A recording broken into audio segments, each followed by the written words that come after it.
Nakta dalamati ang balay na rayo nang makita ang kanayang dating asawa no nahiyan halo sa isang abandonadong kibo. Ang katotohanan ay nakpakilat sa kanaya. Ang papawirin sa hapon ay kilay abu, ang hailap ay mabigat no parang malapit nang bumiwas ang isang malakas na ilan. Sa ilalim mga kalat-kalat na pinong eucalyptus, isang 5 kubong kaway ang limitaw na nakisa, ang mga sirang ladralayo ay nakakalat sa lahat ng dako. Walang siniman ang nakisip na may nakatira sa abandonadong lugar na ito, ngunit ito mismo, sahan, ang balay na rayong kilala sa buong mundong negosyo, ay himinto. Sa tanawang nakpapasakit sa kanayang piso na parang katsalayo, sa madilim na hapon, nakita niya ang pamilyar na pahiro na ayaw niyang harapin sa loob ng maraming taon. Si Fatima, ang babaeng dating asawa niya, ay nahiyang halo. Mahina ang pahinga sa loob ng abandonadong kibo. Noong alang nakita sina Khan at Fatima patapos sila. Siya ay isang mahirap na ininayarong tulay. Siya ay isang hero sa nayon na may mainit ng hiti at mapakbikay na peso. Nakmalan sila milo sa kahirapan nang hakong maksa sa mahabang bihay. Hayan pa man, walang siniman ang nakakalam kung sonahantong ang bihay. Si Khan ay simabak sa pangharap na imaman, imalis sa kanayang bayan, at inti-inting kimakanti ang komunikasyon sa kanayang asawa na himantong sa debosyo ng tahimik. Siya ay imalis noong isang negosyante na nakmamay-aring isang koordinan makakumpanayan konstruksyon na sumasaklaf sa halalawakan at pagkatapos ay limawak sa ibang bansa. Sa isang panayam, sinabi niya mismo, ipang makamit ang malaking tahampay, kailangan mong bitiwan ang habahay na pumipahal sa iyo. At si Fatima, ang masipag, simple at walang kabilihang asawa, ay noong isang bahay na pumipahal sa kanaya noong araw na yaon.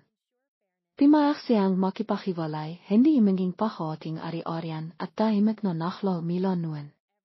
Ang bihay ni Khan ay imanghat na parang isang sarang hula na nakahanap ng hangin, ngunit siya, hindi niya kailanman nalaman kung ano ang kanayang bihay. Pagkatapos, isang liham na walang panghalan ang ipinadala sa opisina ni Khan 3 araw na ang nakalipas, isang linya lamang. Malapit na siyang mamatay, kung mayroon ka pang kahit konting konsensya, bumalik ka sa lipang bayan ng tanaan. Pagkatapos basahin, hindi ahat na nawanihan kung sino ang isiya, ngunit ang isang pakiramdam ay naktilak sa kanaya na bumalik. Sa kabilang abala sa dondong trabaho, sumakay siya sa isang mamahaling kotse na timawit sa 200 kilometrong distansya ipang mahanap ng hapay-water. Sa hili, isang dating kakilala ni Fatima sa palengkeng bayan ang naktiro sa kanaya sa abandonadong kibo kung saan siya naniran sa loob ng mahabang panahon. Sinabi nila, malala ang kanayang sakit, walang para makpakamot, walang nakakalam kung ano ang sakit, narinig na pakasiran ng buong katawan. Nakilat siya at naktanong sa kanayang sarili kung bakit siya napunta sa kalahayang ito. Noong araw kahit na mahirap, si Fatima ay may trabaho bilang isang guro sa nayon, bakit siya napunta sa ganitong sitwasyon ngayon? Napakaraming tanong ang sumasakit sa kanaya. Hindi na nakalala tungkol sa kanayang maliw na hitsira, si Khan ay nakmaneho ng diretso sa kibo. Sa pagkakataong ito, nang makita si Fatima na payat, ang mukha ay bitas, ang balat ay mapitla na parang balot na lamang buto, naramdaman ni Khan na may isang karayom na tumitisok sa kanayang piso. Timahal siya sa harap ng kibo, nanghanhanap ang kanayang hapa at hindi nang khas na himakbang, ngunit pagkatapos ay limitaw ang pagnanais na tilinghan siya. Sumikot siya, lumiwat sa tabing sirang banach, si Fatima ay nakaihaduan na nakapikit, mahina ang pahinga. Daan-daan niyang sinabi, Fatima, naririnig mo ba ako? Nakilat siya at binuksan ang kanayang mata. Ang kanayang mata ay malabo na parang hindi naniniwala na ang taong nasa harap niya ay ang kanayang dating asawa. Khan, bulong niya. Bakit ka nandito? Ang kanayang buses ay maikli, ang tono ay napakalambot kaya kinailangan ni Khan na ilapit ang kanayang tainga ipang marinig ng malinaw. Ipinatong niya ang kanayang kamay sa kanayang noo, mainit ko. May lahnat ko, parang diliraw. Ang dating mahabang biyog ay kalat-kalat at nalalahas ngayon. Madilim sa lubang kibo, ilang sinakang liwanag ang tumahos milo sa mga bitakang kaway na nakpapakitang mamasa-masa na lipa, ang amuing amah, ang amuing estang mga palaka sa palakit mga palampong, ang amuing diming doha. Lahat ay naksama ipang bimiyong isang nakakatakot na espasyo. Nang makita itu, si Mimangot Sakhan at naktakakang paano siya nakatira sa lugar na itu, at siya ay may malabang sakit po. Walang pakatibili, hinibat niya ang kanayang mamahaling kuwat at ipinotong sa kanayang balikat. Tumilo ang kanayang haliha, nahinat sinibikan niyang pakilan ang mga itu, ayaw niyang mahmakang mahina. Nakitaw siya, hiwak kang makalala, dadalhin kita ahat sa ospital, at pakisapan natin. Mahpagkatatak ko. Sinabi niya at Genova biniyat niya siya sa kanayang habisag. Napakahan niya parang isang bota. Sa sandaling yun, nalala niya ang arawang kanilang kasal, ang parong kamay na ito ang nakbiat sa kanayapah katapos ng seremoniang kasal, noong panahong yun siya ay nakangiti ng maliwanag at ipinanghako niyang pasayan siya habang bihay. Ang panghakong yun ay itinapon niya sa haliipang itiloy ang katanayahan. Ang pakiramdam pagsisisi ay nakpayak sa kanaya. Biniyat niya siya sa kotse, pinaiha siya sa likod na ipuan, at dali-daling nakmaniw patungo sa pinakamalapit na ospital. Ang ospitalong bayan ay sira-sira, ang mga doktor ay abala lahat, nahinat nang makita ang pasyente na malaba, dali-dali silang naksiri. Sakhan ay kinakabahang nakatayo sa labas ng emergency room, nakalap ang kanayang peso. Paminsan-minsan ay tumitingin siya sa kanayang mamahaling sapatos na katat at biglang nakaramdam ng pait. Kimita siya ang belayan-belayang doler nahinat na wala ang kanayang dating asawa sa isang estadong labis na kahirapan na wala ng pag-asang pahalang. Bigla niyang nalala ang pilosopiya na madalas sabihin mga matatanda para saan ang maraming peraking ang iyong peso ay walang laman. Bilong niya, mahigpit na kiniyom ang kanayang kamay, nakamali ako, kailangan kong itama, sana ay may pakakatan pa siya. Limabas ang doktor, tinanong siya kung siya ay kamag-anak. Dali-dali niyang kinimpirma na siya ang kanayang dating asawa, handang bayaran ang lahat ng gasto sa pagpapagamot. Sinabing doktor na napakainang kanayang kondisyon, malnourished, may mga palatandaan, malabang pulmonaya, at kailangang may pasok sa intensive care unit. Sisibikan namin, nahinat hindi pa namin masasabi kung saan ito hantong. Tumango siya na parang isang makina, mabilis ang tibok ng kanayang peso. Hindi pa siya natatakot ng ganito. Kahit na ang kampanaya ay nasa bingit ng pagkabangkarote 5 taon na ang nakalipas, nanatili siyang kalmado at nahawa ang paraan. Nahinat ngayon, nakita niya ang kanayang sarili na maliit, walang mahawa sa harap ng linayang bihay at kamatayan. Si Fatima ay inilipat sa Ichi, pinuwing mga intravenous lina at utsayhan tubes. Imilang Sakhan na bisitahin siya sandali. Siya ay natutulog tila pakot na pakot pagkatapos ng hamot. Dahan-dahan niyang hinawakan ang kanayang kamay, nanghanhanach ang kanayang peso at bimilong, Fatima, iniwan kita sa loob ng maraming taon, hiwak mo akong iwan sa pagkakataong ito. Isang mainit na patak ng liya ang pimatak sa kanayang payat na kamay. Sa isang iklap, hinalaw niya ang dilong kanayang hadaliri at pagkatapos ay nakatilok mili. Sumandal siya at ipinatong ang kanayang noo sa framing kama, ang kanayang haliha ay bimasa sa bawat siwang kanayang kamay. Kinabikasan, sinabing doktor na si Fatima ay nakpakitang mga palatandaan mahandang paktahon sa mga antibiotics, nahinat ang kanayang pisikal na lakas ay masyadong mahina kaya kailangan niya ang nutrisyon at hanap na pahinga. Sakhan ay iniyak sa tiwa, limut at nakpasalamat sa doktor. Sa buong bihay niya, bihira siyang himiko sa harap ng siniman, bukod pa rito alam lamang niya kung paano gumamit ng pera ipang ayusin ang mga bahay. Nahinat ngayon siya ay taos pusong nakpapasalamat sa mga taong nakikipaklaban para sa kanayang bihay. Sa loob ng ilang araw, itinakal niya ang trabaho, nakpantay sa ospital, mainhat na naktanong sa mga nurse at inalahan ang bawat mangkok ng lugaw at mainit na tibak. Ang mga empleyadong kampanaya ay timawak ng palit-ilit na naktatanong tungkol sa kanayang eskidayong mga pagpipilong, ang pagbibikas ng branch sa timog at ang bahong proyektong pagbet. Sinabi niya, mayroon akong isang kahit na personal na bahay, makipag-isap sa vice-presidente. Nakilat ang lahat ang Pangulo na kilala sa pagkahilig sa trabaho ay pinababayan ang kumpanya.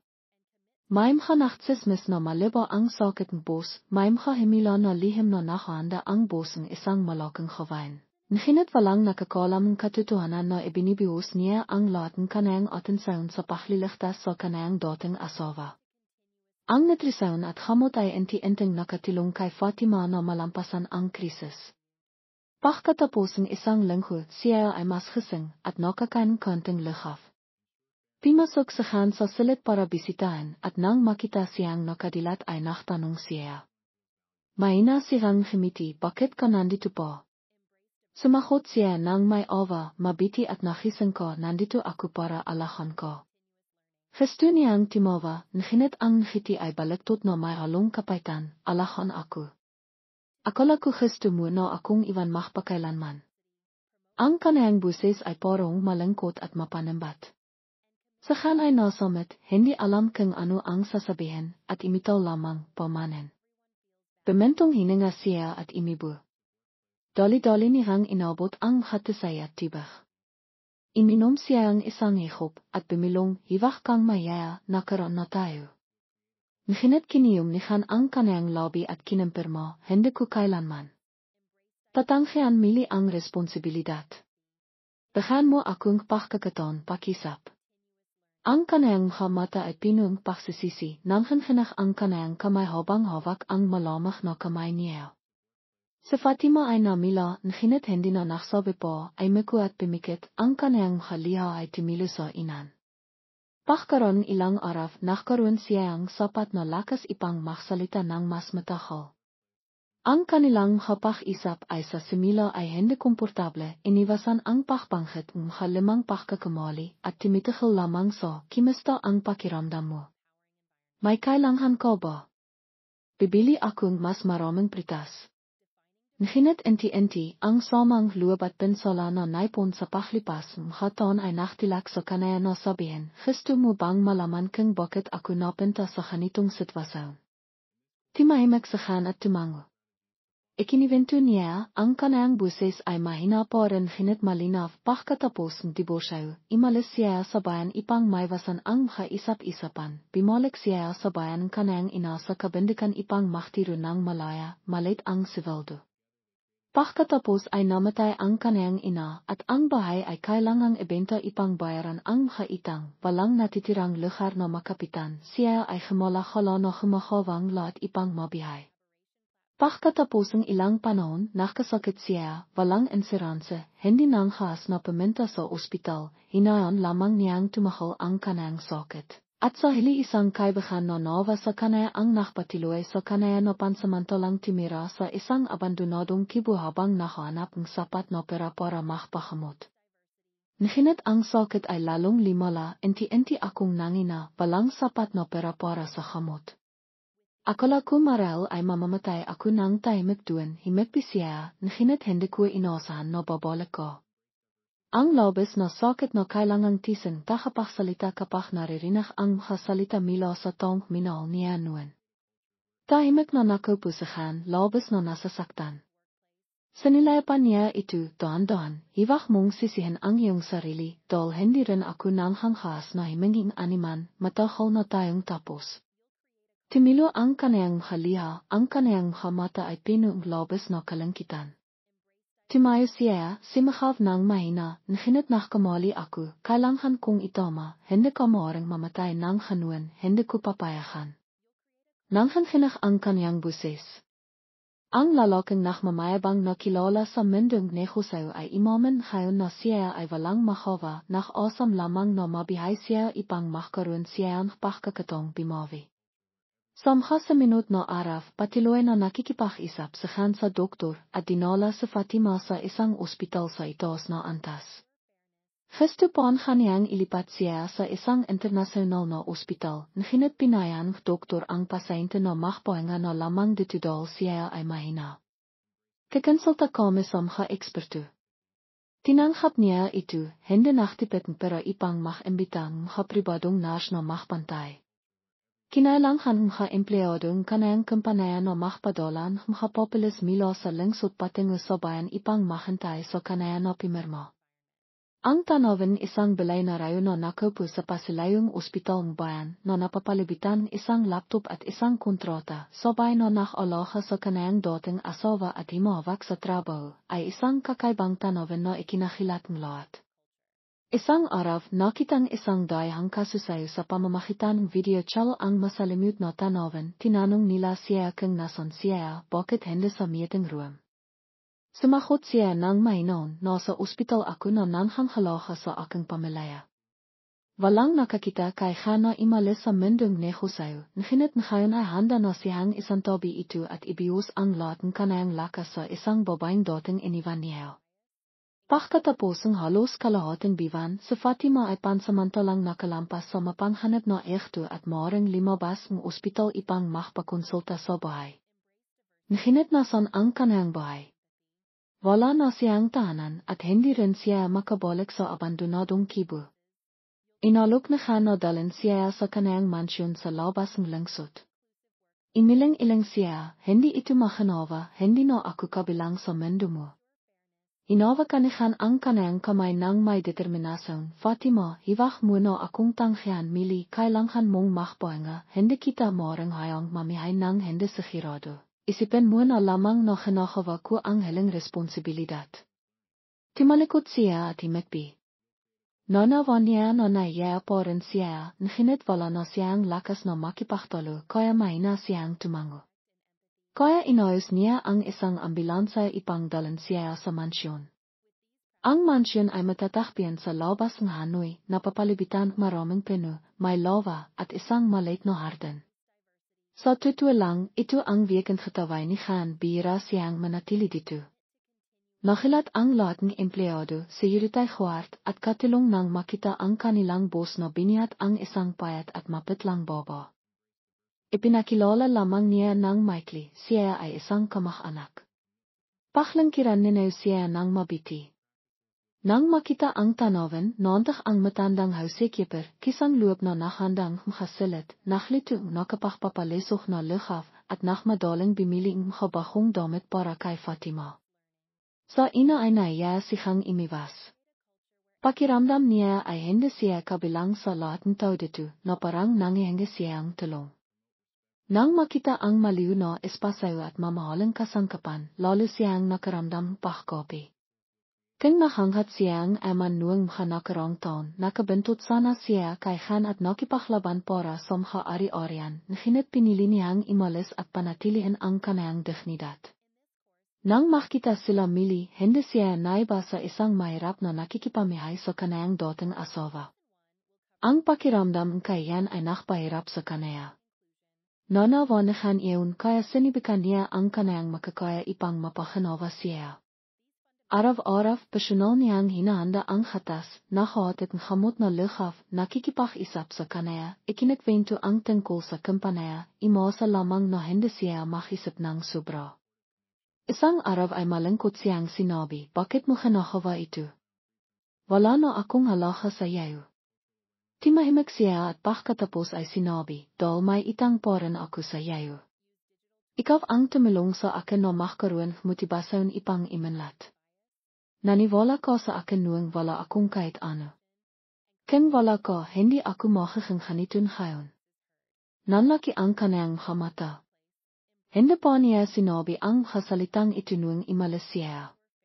Luminok siya at inamin, naging interesado ako sa katanayahan, inaisip na ikaw ay isang pasanan.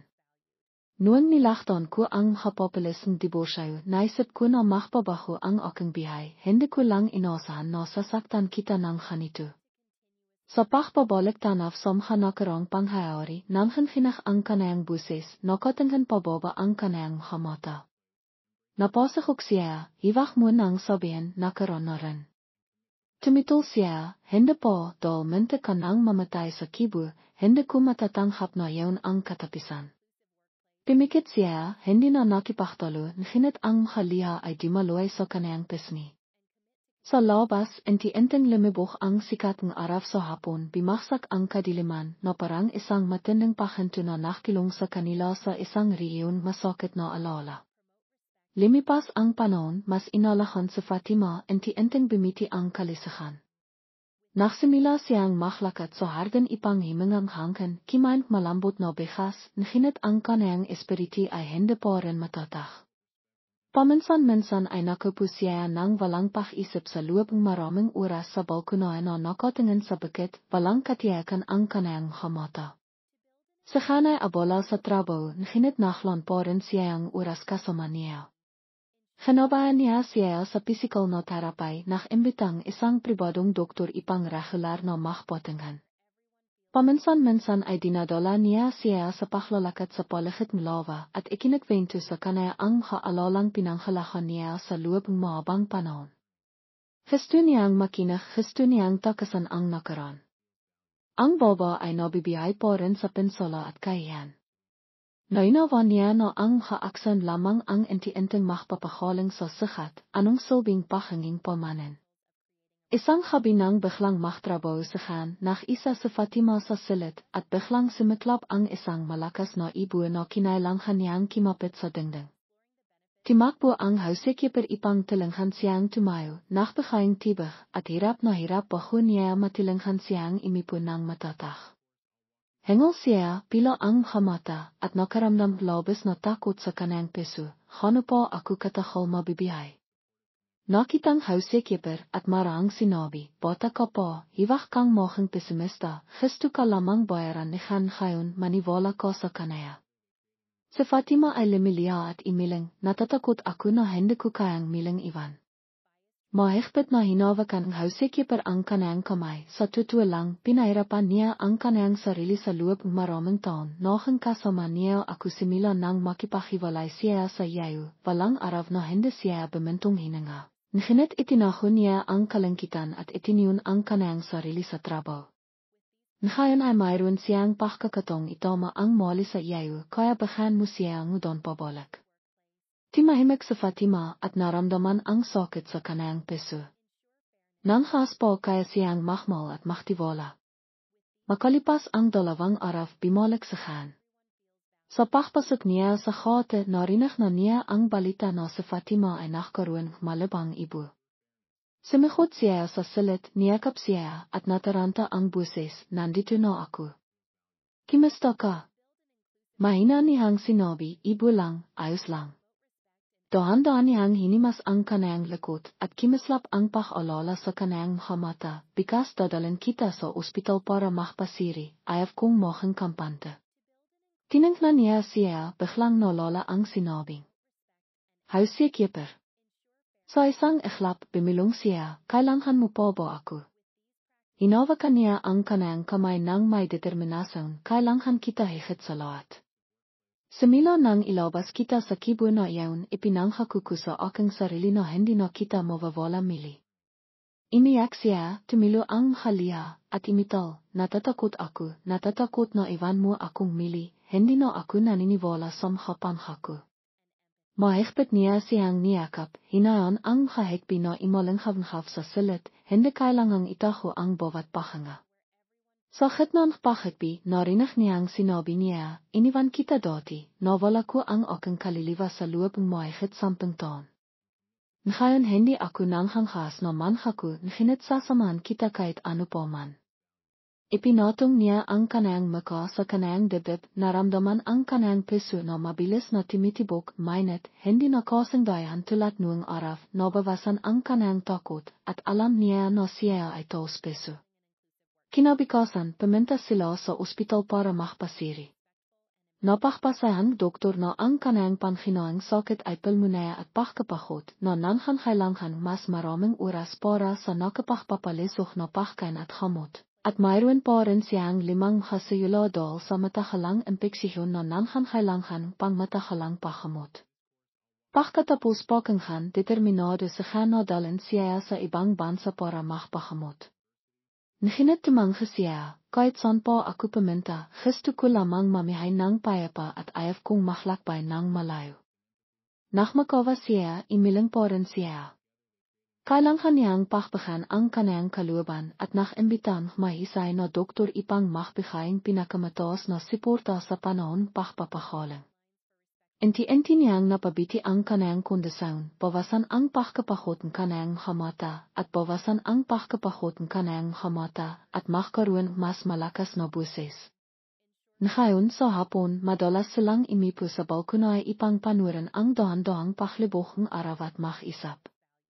Ikiniwento niya sa kanya ang haarawang pakala-hala kailangang makikas ng pinghan sa isang kainan at magtutur para magkaroon para sa makakastisan na nakpapadalan kanti sa kanyang kaibahan na may malabang sakit bawat biwan. Timahimik siya at nakaramdam ng awa at pahanga, limalabas na hindi pa rin siya tumitigil sa pakikang mabait kahit na siya ay nahihirapan. Isang araw ay tahimik niyang sinabi, nagsisisi ka ba sa desisyon na maktibo siya noong araw? Hindi siya nakatibili, sobrang pagsisisi. Kahit gaano kalaki ang aking karera, hindi ako marang makang masaya. Nakpanghap ako na kontento ako, ngunit sa totoo lang hindi ako nakakatulog ng mahimbing bawat hobby. Nakisip siya at pagkatapos ay imiyak, sinisisi ko rin ang aking sarili dahil hindi ako sapat na matapang ipang panatilihan ko, ngunit marahil walang silbi kang hilahan kang ang iyong peso ay nakatun sa ibang mundo. Ipinatong niya ang kanyang kamay sa kanyang balikat at bumintong hininga, tama noong araw ay napakabubo ko kaya nawala ko ang tinay na kaligayahan. Ipinatong niya ang kanyang ilo sa kanyang balikat at wala nang sinabi pa, ang dalawa ay nalibok sa alala sa isang halina pagsisisi. Sa malayo, ang maliwanag na sikat ng araw ay bimaksak sa paligid ng hapeno na nakiwan mahabang hit sa inti-inting tumatandang dingding. Mas nakang malapit sila talat ng isang dating makaibahan na nakita pagkatapos ng isang bahayo. Hindi pa rin niya tinatawag na asawa at hindi rin siya nanghas na pilitin makasama silang nakalaha. Siya ay sabay na nakalala tungkol sa kampanaya at nanghang halaga sa kanaya at sa kanaya ay mayroon ding bahong enerhiya. Nagsimula siyang magbasa ng mga libro makinig sa musika, paminsan-minsan ay nakikipag-isap sa housekeeper, tumatawa at ang kanyang kalisihan ay mas matatak bagaman kailangan pa rin niyang iminom maraming pandagdag at antibiotics. Isang araw ay palihim siyang nakbenta sa palengke malapit sa bahay ipang bimiling ilang halay ipang maglutong supas na parang gustong gumawan maliit na bahay ipang tumihon sa kabitihan ng kanyang peso. Natiklasan niya na nakalit siya, imalis ka ng hindi nakpapalam, paano kang madapa ka? Timawa siya, hindi na ako bata. Dahan-dahan niyang nilito ang supas ng kendol na may karne, ang pakang minamahal niya noon. Nang matapos siyang maglito, nang iodit niya ito sa mesa, nakita niya ang moso na supas, nalala ang hanakarang araw, at nanghilit ang kanyang haliha. Noong kiman siya, sinabi niyang masarap ang supas at hindi timahal sa pakpiri. Naiya siyang himiti bahang nakpainit ang kanang peso. Hayan paman, isang hapon ay bimangon mili ang isang bahayo. Namoing ilang reporter ang kahanapan na dinalan balay narang sakan ang isang misteryosong baba sa kanang mansyon at naktaho. Nakpakya silang litrato para makasilat ng isang kakit-akit na artikilo. Kimalat ang impormasyon, maraming tao ang nakisip na siya ay isang mistress, ang ilan ay malisaysong. Binalak na kinan ang kanayang kaari-arian.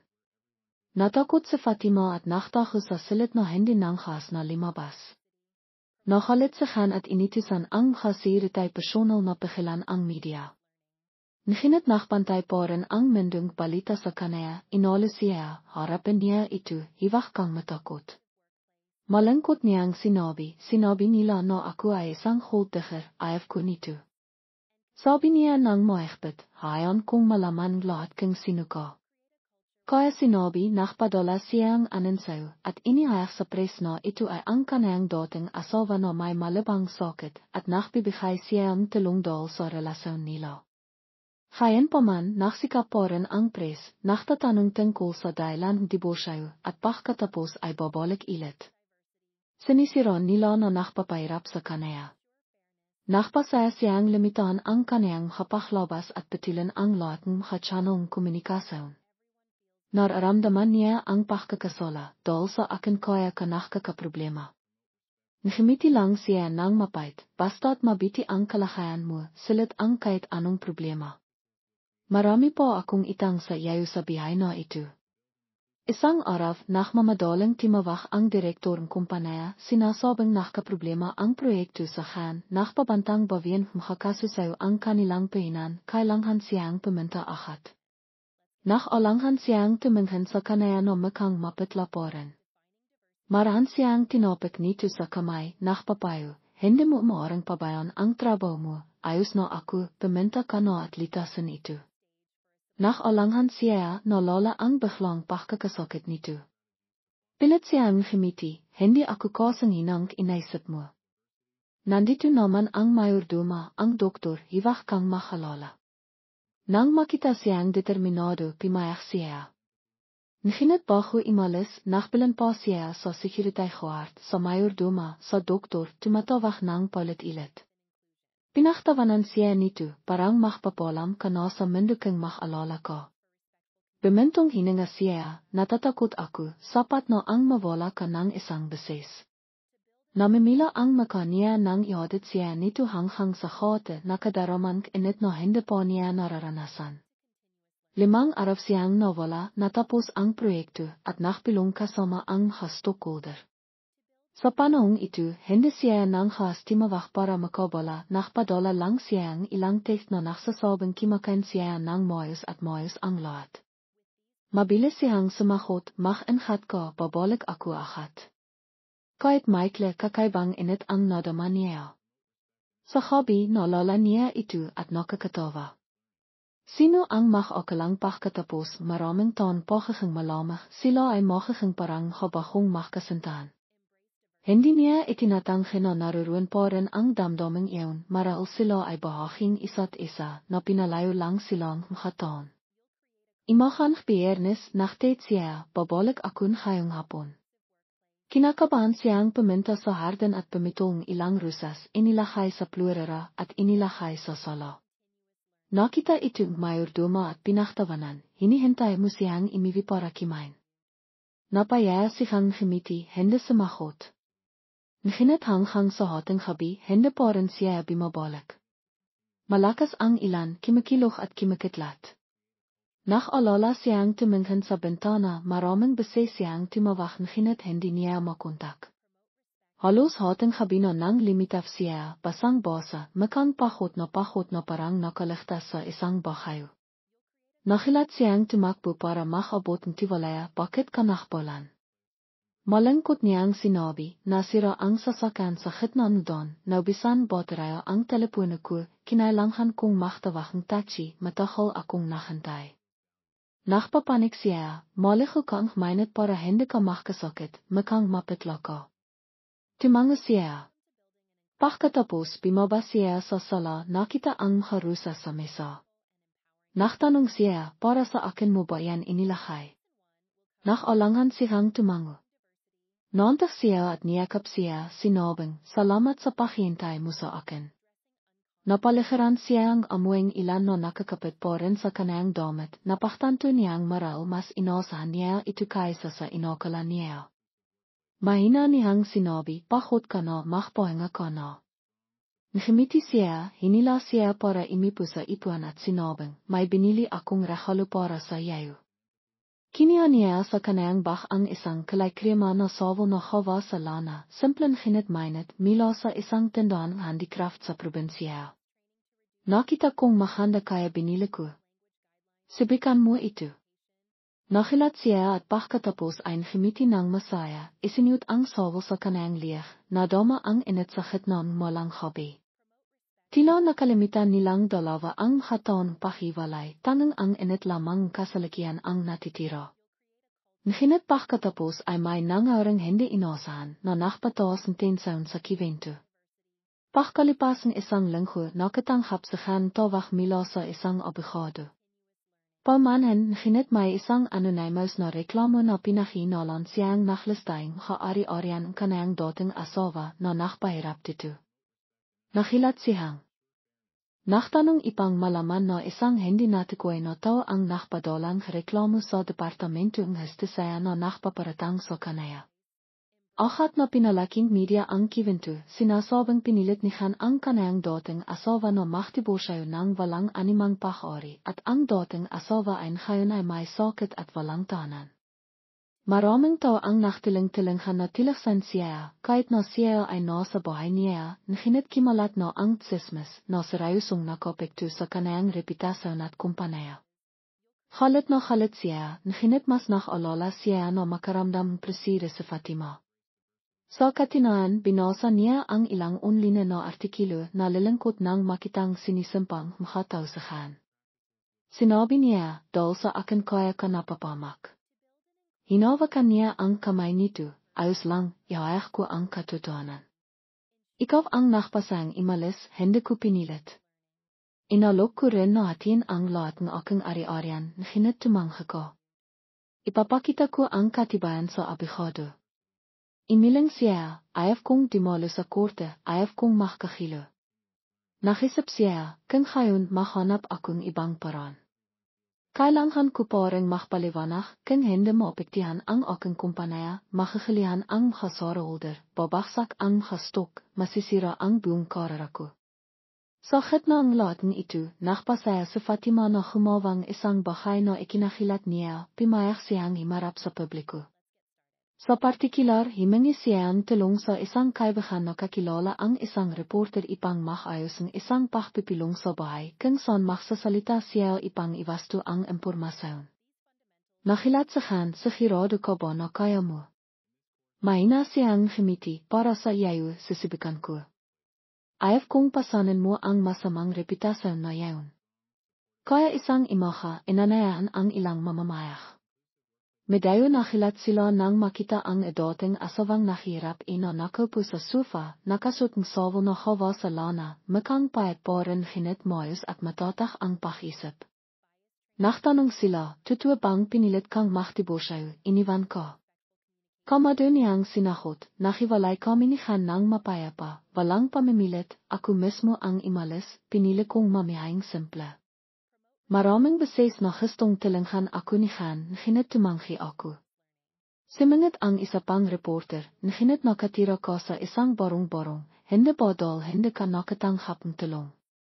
Bahaya siyang nang nahinit sumakot pa rin, gusto kong mamihay ng malaya, ayaw kong imasa sa siniman. Hindi dahil kay Han kaya ako nahirap, kundi dahil nakaranas akong maraming problema at sakit. Nang malaman niyang nasa problema ako, siya ang sumakip sa akin. Pagkasabi nito, imibus siya. Madaling nakabot ang tibak sa Han. Iminom siya at pagkatapos ay tumingin sa kanaya, nakimiti ng matamis, kung hindi siya bimalik, maral patay na ako. Hindi siya ang naknakaw sa akin. Dahil sa kanayang taos pesong pakihali, nakang hindi kanong agresibo ang gripong mga reporter. Kimia silang ilang larawan, nakrecord at imalis. Sa Don Pauwi may nakomento, limabas na hindi pala totoo ang tsismis. Naktida pa rin ang ilan, nahinit hindi bababa sa ang artikilo sa susunod na imaha ay naipublisa sa isang mas positibong direksyon, dating asawa mismo ang naklinis ng panghalan para sa balay na ranghan. Nabawasan ang kritisismo ng publiko inti inteng nahing interesado sa kiwentong milang pagsasama, ang ilan ay interesado pa ring malaman kung makpapakasal silang mili. Isang maliit na press conference lang, halos pahot na ang triasirer, nahinit na siya ang siyadol na tilanghan niya ito. Timanghan sa kanaya sa Han, nanghangalit ang lihadol sa pasasalamat, salamat sa katapanghan mo. Imiling siya, iyon ay isang maliit na kabayaran para sa mga sakripisyo na hinawa mo para sa akin. Mahigpit niyang hinawakan ang kamay nito. Isinandal niya ang ilo sa balikat nito. Dimatang ang pahot, nakatilok siya kohat sa ipuan. Dahan-dahan niya siyang biniyat papunta sa silit, dahan-dahang hinibat ang kanayang sapatos, tinakpan siyang kimot. Timinghan sa kanayang mapitlang mukha na nakpapakitang mahabakas ng oras kimirot ang kanayang peso. Ang isang mabiting tautulat niya ay dapat na masaya, bakit napakasamang bihay. Palihim niyang ipinangha ko sa kanayang sarili na kung mayroon siyang kahit konting kakayan, hahawin niya ang lahat para makapamihay siya ng mapayapa. Nang gabing yun tumabi siya sa silid niya kung sakaling makasakit siya, masikaso niya itu kahat. Sa kalakit nun gabi bigla siyang nagising na yaf. Sa paglabas nakita niyang bikas poren ang ilaw sa silid niya. Nakupo siya, naisip, may hawak na isang tempokong halarawan. Limapit siya para tumingin, iyon ay halarawan alala na kininan nila nuang sila ay bahong castle, pareho silang nakangiti sa harap ng sira-sirang bahay na hawa sa kaway na dating kanilang tanan. Timahimik siya, hindi niya inasahan na itatahuporan niya. Malangkot niyang sinabi, kini ako ang palikilang ito hamit ang. Isang limang kamera at pagkatapos ay itinaho ito, hindi ako nang khas tumingin. Ngayon sa pagpabalik tanaf nakikita kong napakahaho ko. Napipiyok ang kanayang buses. Malinaw niyang nakita ang panginaang sa kanayang mata. Nanghan siyang nagtanong, naalala mo pa ba ang pakiramdam noong hindi kami natilok magdamag, sinisikap na ayusin ang dingding doon natatakot kami sa ilan. Timango siya at ngimiti ng mapait, Kinabikasan nachtiro ka pa rin, makang pahot na pahot ka pero sinabi mong hindi ka pahot para mahang panatag ang loob ko kapag nagtatrabaho ako sa labas ng tulay. Naalala niya, noong panahong yun, ayaw kong maalala ka, palagi kong pinaniniwalaan na magtatagumpay ka. Ibinawa niya ang tempokong halarawan, hinawakan ng mahigbit ang kamay nito, naniniwala ka sa akin, ngunit pinagtidaan ko ang pag-ibig. Ngayon inasahan ko lang na bibigyan mo akong pagkakataong magbayad. Bemintong hininga siya, sumandal sa kanayang balikat. Malangkot ang kanayang dibdib naglalaman labis na panghinayang. Sa kalakit ng gabi natakbian miling dalawang tao ang isa't isa sa alala ipangpinan ang habitas ng bihay. Pagkatapos ng insidente sa pahayahan, nakpasaya sa hayahang alahan si Fatima, hindi na nagtatago. Tinala niya siya para mamiling mga damit at aksesoris, ngunit imiling siya, pumipili lang ilang item na sapat. Sinabi niya, hindi ako mahilig magmayabang. Sininot niya ang kanayang kahistihan, ngunit palihim pa rin niyang inihanda ang karaktahang masustansyang pagkain at makakandang pritas sa mayordoma. Ngimiti ang mayordoma at sinabi, mahal na mahal mo siya. Ngimiti siya, hindi natatakot na asaran. Nang makita itong kanayang makakaibigan, ang ilan ay sumiporta, ang ilan ay nakilat, ang ilan ay nangyam, bitina lang mayaman ko, hindi ka lang sa batang baba, bakit ka bumabalik sa iyong dating asawang nahirap? Malangkot niyang sinabi, hiwak mo siyang ikumpara sa siniman. Siya ang tong initanghan ko. Imatras ang isa na intindihan na seryoso siya. Limipas ang ilang biwan bimiti ang kita. Nakakawa na niyang mahlakat ng matahol, nakang rusa ang kanayang balat, nadagdagan ang timbang. Sa katinaan, gusto niyang mag-apply para sa isang partimen na trabaho sa pagtitiro sa isang sentro malapit doon. Nakalala siya, sigurado ka ba? Kalisahan. Determinado siyang sinabi, gusto kong maging independiente, ayaw kong imasa sa iyo. Nang makita siyang matatag, tinanghap niya ito. Gemagamit ng kanting koneksyon, ipinakilala niya siya sa isang sentro na naktutiro sa mga batang may mahirap na kalagayan. Nasiyaan siya dahil na nanatili pa rin ang pagtutiro bilang isang hilig. Sa kanayang inang arawang klase, kinakabahan siya na parang siya ay naktapos lang. Nang makita ang mga inosenteng bata, nakaramdam siyang pananabik. Pagkatapos ng klase, pahot siyang hinit masaya, mayroon siyang lakas ng loob na magsimikap. Timinghan siya sa kanayang nakanghiting pagpabalik masayang masaya. Nakilala niya ito sa pinto, namimila ang maka, nakakatilong akong magtiro. Haplos niya ang kanayang ilo, mahinang sinabi, ang kalagayan mo ang inasahan ko. Sa mga minut na araw, naktiro siyang 3 beses sa isang linggo, nagpapahinga sa natitirang oras, iminom gamot. Nagbigay sa kanyang sariling driver ipang ihatid siya. Noong ina ay naiya siya, ngunit hindi niya matanggihan dahil hindi pa siya sapat na malakas ipang magmaneho o sumakay sa bus. Gestung gabata ang mabait na giro na sa Fatima, sa bawat klase, ay makapsila sa kanaya, hinihilang sa kanayang makikwento tungkol sa nakaraan. Nang makitang ilang giro ang isang mamahaling kotse na sa mundo sa kanaya, bimilong sila, asawa niya ang isang tong mayaman. May nasihang ngumiti, hindi itinatangke, at hindi rin nakayabang. Ang lahat ay moyos hanggang sa isang araw, may isang mahirap na batang lalaki na nagkaroon malabang sipon, palang pero ang pamilya ipang dalan siya sa ospital. Nonta siya, kinyo ang pera sa kanayang bulsa. Ang halahang yun ay hindi maalaha kay Khan, nginit para sa kanayang maliit na sivaldo, ito ay kalahating isang biwan. Sa hobby, tinanong siya nito imaman siya. Napabentong hininga siya, sabihin mo lang sa akin, tutulungan kita, bakit mo kinihol ang lahat ng iyong ipon? Ngumiti siya ng mahina, gusto kong tumulong ng makisa, naintindihan ko ang pakiramdam walang tumutulong sa iyo kapag ikaw ay may sakit.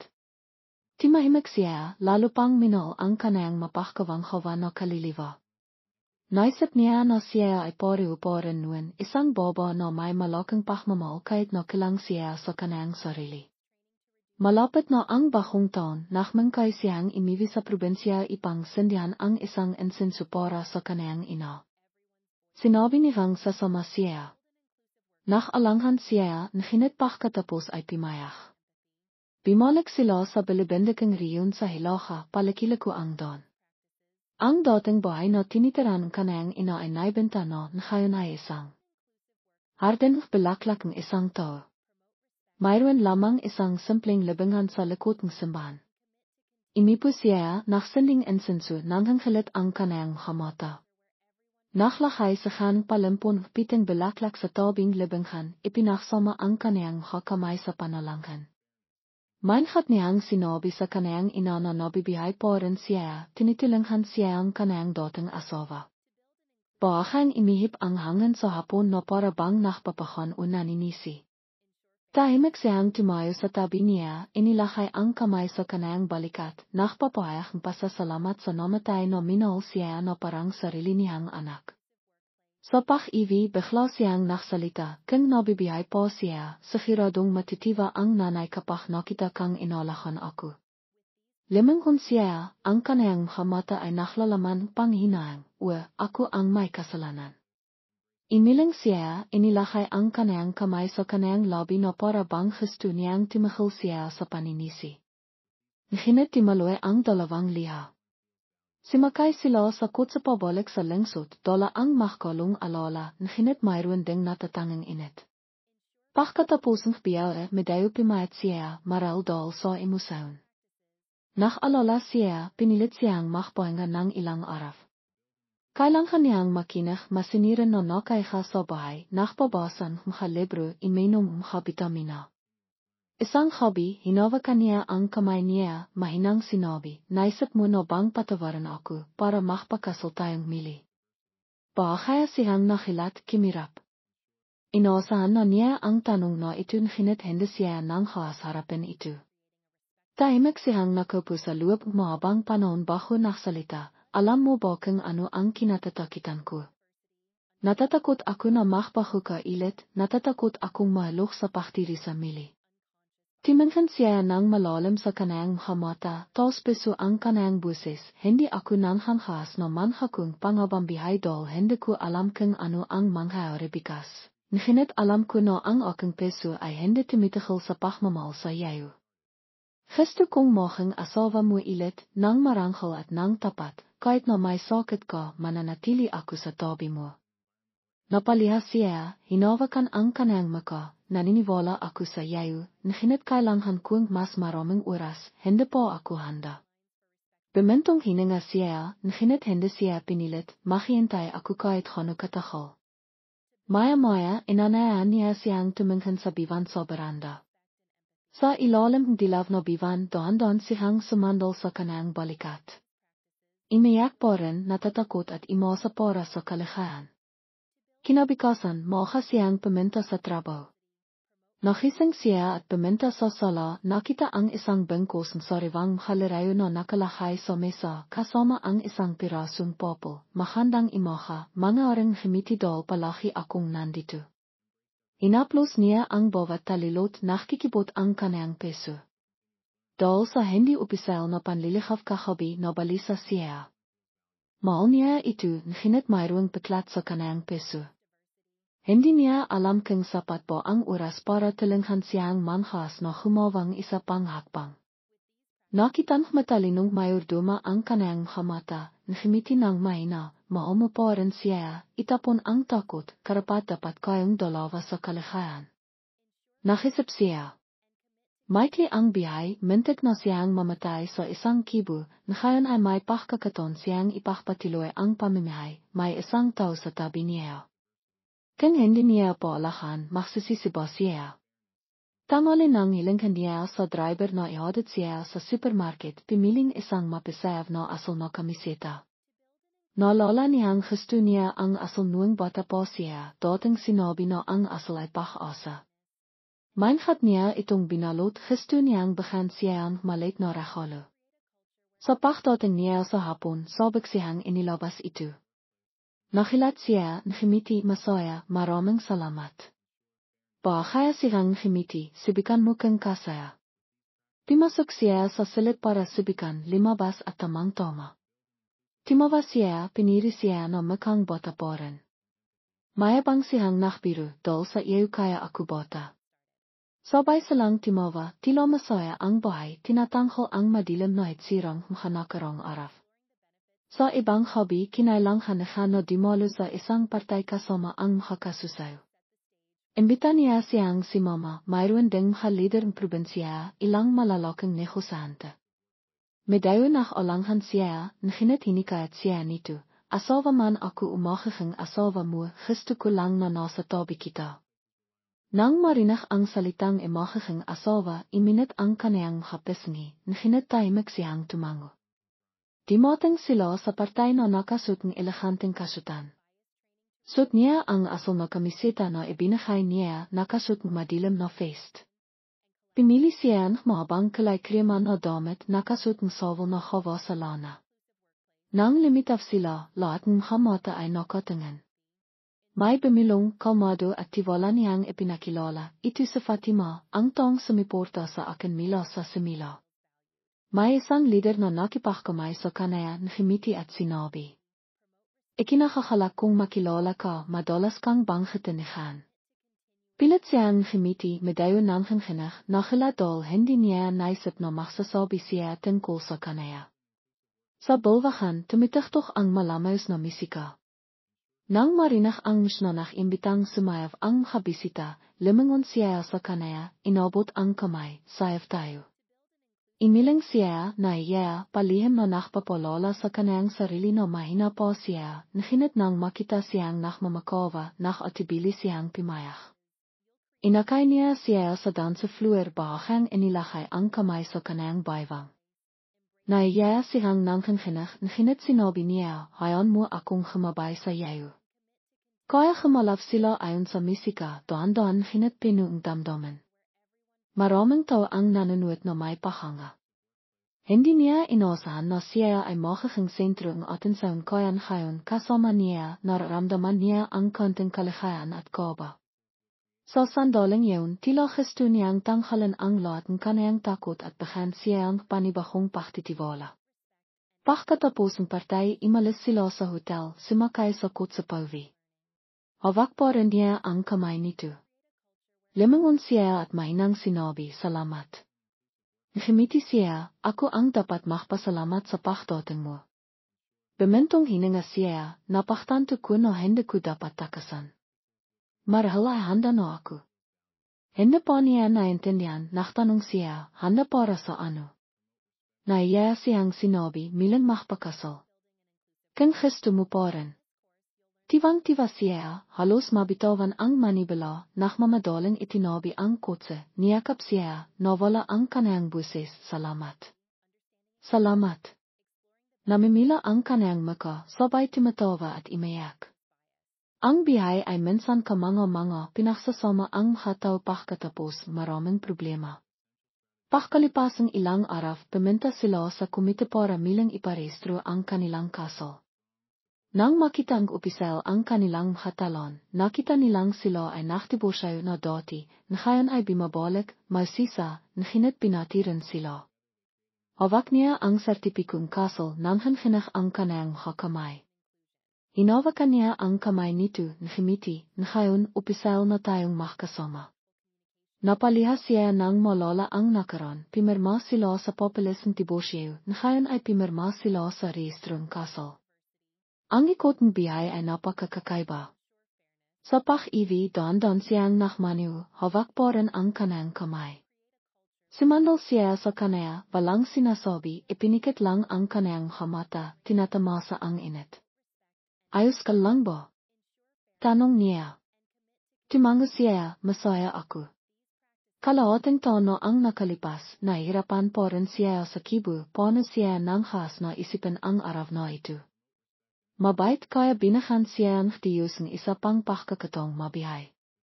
Mabihay para sa kanaya. Pagkakataong may tama ang kanayang pagkakamali. Nakpasaya silang maktos ng isang maliit at maayos na partay sa fila, inanayahan ang ilang malalapit na kaibigan. Walang maliung misa, tangang tsoke, konting alak, makasariwang bulaklak. Napaliya ang mayordoma nang makita ang nubaya at nubayo na mahkawak kamay, pimalakpak ang lahat at pimati sa kanila. Sa partay itinosnihan ang kanayang boso, nantah, dati akong hahu, na wala ang aking kahangahangang asawa. Salamat sa kapalaran, nakilala ko siyang mili, iniligtas siya, at ngayon ay nailigtas niya ako. Gusto kong gagilin ang natitirang bahaging aking biyay para makbayad sa aking asawa. Pimalakpak ang habisita. Naihirang limangon sa Fatima at pimilong, anong ibig mong sabihin sa iligtas kita? Ngimiti siya ng mainit, dahil namimihay sa liw ng wala ka, ako ay isang walang kalilibang tao. Napalihas siya dahil sa kalihayan, hindi pa niya nakikita siyang nakpapayag matinding damdamin. Pagkatapos ng seremonya, sinamahan niya siya pabalik sa silid. Nang habang yaon, nakupo sila sa balkonaya, pinakmamastan ang kalangitan na pinuang bitain. Nakasot siyang sovel, sumandal sa kanaya at mahinang naktanong, hindi ba masyado tayong mabilis? Hinalikan niya ng bahaya ang kanayang nua at sumakot, nawalay tayo sa loob ng mahigit 10 taon, hindi mahalaga kung mabilis o mabahal. Tumango siya, imiyak, ang haliha ay kalihayan. Mahigpit niyang hinawakan ang kanayang balikat, bimilong, asawa kita, ngayon bikas, at samha sa sinot na araf. Bahang humalaw ang hanggang hobby samha sanga, na para bang binabati sila, bimikas ang mahamaliliwanag na araf. Opisyal na siyang limipat sa fila, nginit naktiro pa rin partima. Bimalik siya sa kanayang gawaing profesional, nginit gumagong mas maraming oras sa tabi niya. Paminsan-minsan, inimbita niya siyang dumalo sa makahanapang pangkawanghawa kung saan siya nakambak sa mkatong nanghankailangan. Libos niyang siniportahan ito dahil naranasan na niya ang siktilan na intindihan niya ang sakit. Tinatawag nila ang isa't isa nas asawa, kimakang amasaltivang imaha, nananwit ng kapalikila sa hobby, nakbabahi tungkol sa lahat. Sa tivang bahaya siyang imibo, nakikita niyang nakalala ito. Timatawa lang siya. Para panatilin siyang panatag, ayos lang ako, hiwag kang masyadong matakot. Manhat siyang bimibiling lahat ng iring food supplement at pinipilit siyang iminom. Nakreklamo siya, wala pang nakalaga sa aking asawa na tulad mo. Ngimiti siya, gusto ko lang pahabain ang bawat sandali para makbayad sa nakaran. Limipas ang panahon, inti-inti siyang humalang. Isang araw dinala niya siya sa lugar kung saan sila dating nagsama. Ang lipa na inipahan nila sa labas ng lungsod, ngayon ay naktayo na ang bahong may-aring ibang bahay. Timayo lang silang mag-asawa sa labas ng hote, inalala ang mahirap na alala. Ikiniwento niya, kahit mahirap, nakikita kong iyon ang simpleng kaligayahan, sayang hindi naman napanatili. Akap siya nito bemintong hininga, ako ay nohang balangkinitan, sinira ko ang kaligayahan sa aking sarili.